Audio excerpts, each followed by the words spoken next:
Ito ang pinakamalaking super bomb na nakita ko. Ano tawag na to, be? Pinaka-establish na super bomb. Magkano bili mo na ito? $20. Seryoso? Oh my God. Pero mabigat. Wagka kung ako nakita nito ng $20.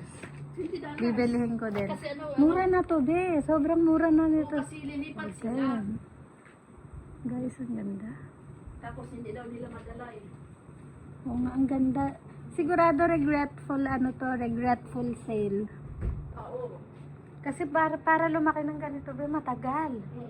Years to bago lumaki ng ganito. Medyo maselan pa yan. Galing kasi si Judy sa Bakasyon Grande. Kaya yung mga plants niya, namatay na daw yung iba. Ibig sabihin pala, be, itong mga to, may mga nakatanim dyan dati. Ay, sayang, no? Sayang nga eh. Bigyan kita ng cuttings. Meron na akong konting cuttings. Wala. Wala pa akong time mag-ano eh. Kasi, di ba, work. Tapos, parang ano pa yung ano ko sa... Parang fresh pa yung ano yung isip ko eh. Puro busy kami sa work. Ang ganda ng ano mo. Cubic frost to, no?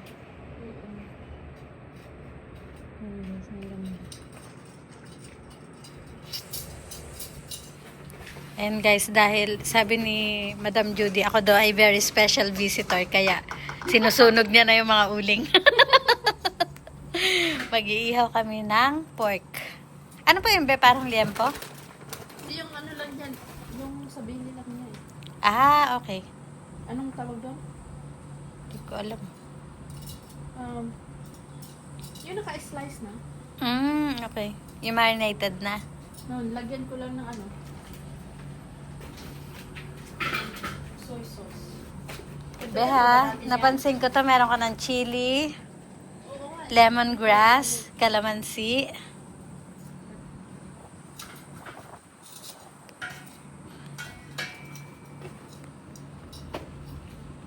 Parang ayaw niya nang tinatakpan, ano? Kanina kasi nung tinakpan mo, namatay eh. Para Baka gusto niya ganyan lang. wala din tayo kahoy eh. Yung ganitong mga kahoy, para makaano din siya. Probinsyang probinsya, di ba?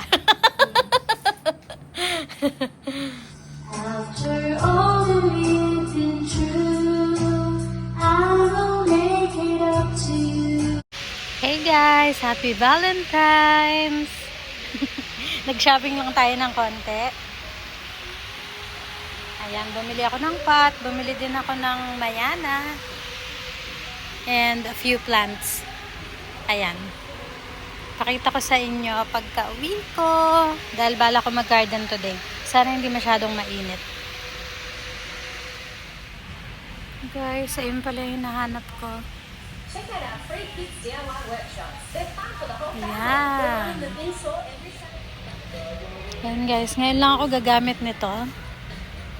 Deserve ng mga babies natin to dahil sobrang init dito sa Australia ngayon.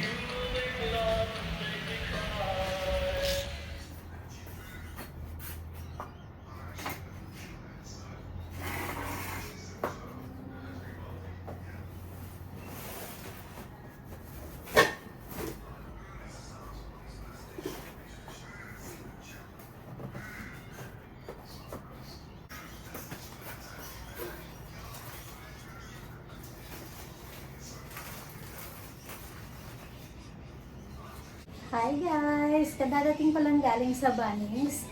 And before I start, gusto ko lang batiin kayo lahat ng Happy Valentine's Day.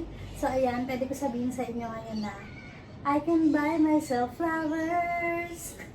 Ayan guys, totoo kasing may flowers akong binili. Ayan, meron akong euphorbia. Tapos, for the first time guys, meron tayong mayana. Eto. Sa English to, ang tawag nila ay coleus. And ayun, first time ko talaga magkagantan. Binili ko siya kasi it reminds me of Go to My Garden. Sa garden kasi ng kapatid ko dati, sobrang daming mayana. So, bumili ako ng mayana para lang magkaroon ng ibang kulay dito sa balcony natin. And aayusin ko talaga kasi to guys dahil magkakaroon kami dito ng charcoal grill. And kailangan kong gumawa ng room para doon. So, kung yung nakikita nyo ngayon, pwedeng ganito pa rin. Pero yung kabilang side, siguro aayusin ko to. And before it all happens, bago lahat ng yon ay ipapakita ko muna sa inyo itong mga binili ko nga sa Bunnings. So, bukod dito sa Coleus and sa Mayana, meron pa ako ibang nabili. Dahan-dahan lang tayo. Meron ako ditong ouch! Cactus. Ito guys, ang ganda niya. Ilapit ko sa inyo. Ayan. Ang price nito sa Bunnings ay $18.50. Etong Mayana guys ay titignan ko yung tag. Ito ay $28.50. Pero okay na siya dahil lush na siya. And pwede na ako mag-propagate niyan kasi meron akong parts na nakita na merong green. Ayan. Almost lahat ay maroon pero merong parts na may green. So gusto kong i-propagate yan. And bukod dito, meron pa tayong isa pa. Hold on. Eto. Iniisip ko kung ano ba ang pangalan nito guys. Ripsalis to eh. Alam ko eh, nasa family ko ng mga Ripsalis. Ito guys, ang ganda niya. Ayan, nabili ko naman to ng $13.85. Ayan siya. $13.85 and bumili pala ako nitong ang tawag nito.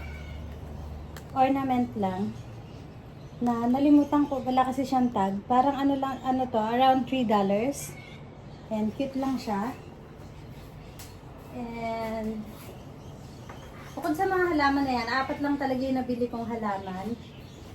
Tapos bumili ako nito for the first time.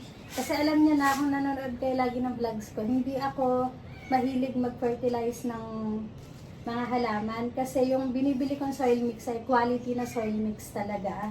Etong Osmo Coat, or minsan yung isa pa, meron pang isang brand eh. Pag hindi nyo kasi nakita to, merong specialty mix for succulents and cacti na mabibili ninyo sa Bunnings. So bukod doon, eto pala yung nabili ko. Ito ay Osmo Coat, controlled release na fertilizer. And para ano to eh, almost $9. Ayan siya.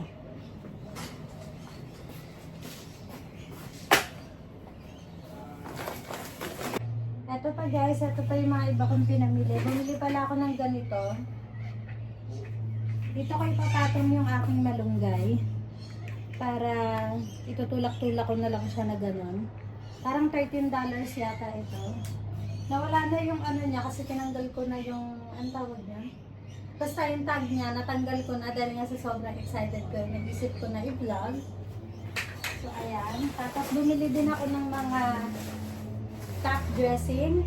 Kasi nga iniisip ko na gumawa na ako ng mga succulent arrangement. So we will do more of that para mabuhay yung ating channel. Kasi guys, sa totoo lang with work and everything, medyo mahirap siyang isingit. Pero baka naman magawa natin ang paraan. Hopeful pa din ako na maging active. Guys, may hope pa naman. So bumili ako ng 3 top dressing. May white. Kasi ito, hazelnut. And yung isa ay black. Ito guys. Ang isa nito ay parang $7. Kulang-kulang $8 ang isa. Woo!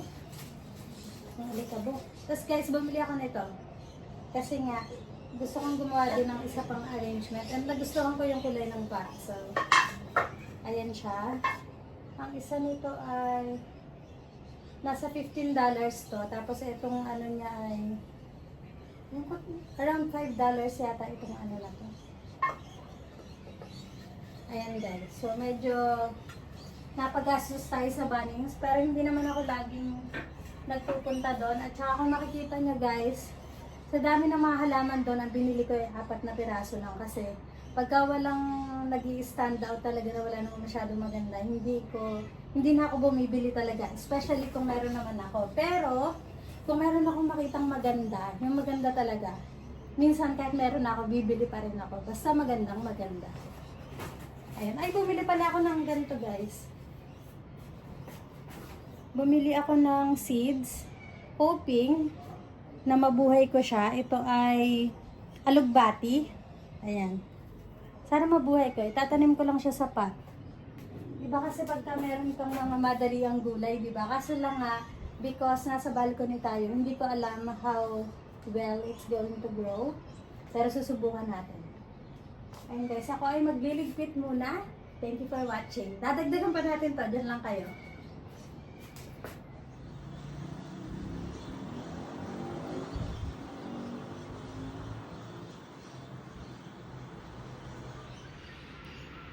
Ayan guys, alam nyo dito sa baba namin may garden dyan.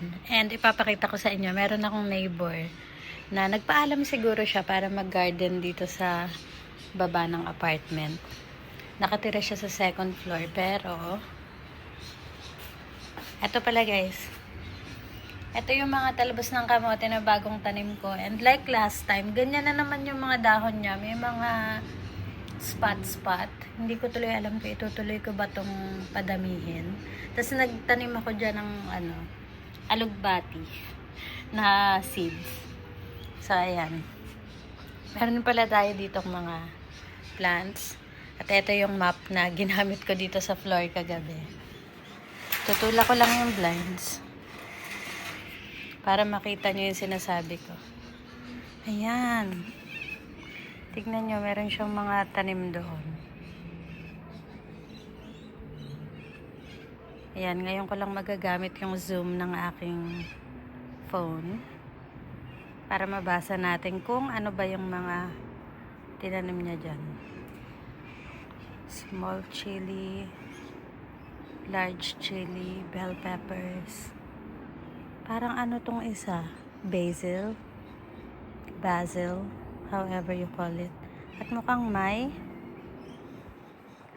lettuce ba yan or pak choy? Mahirap talaga guys pag tumatanda na. Hindi ko na kasi makita. Ayan. So in-extend niya ang kanyang garden. Actually may garden siya sa taas. Pero lalaki yung kaya syempre hindi ko masyadong chinichika. Ayan. Ito yung pag-garden dyan sa baba.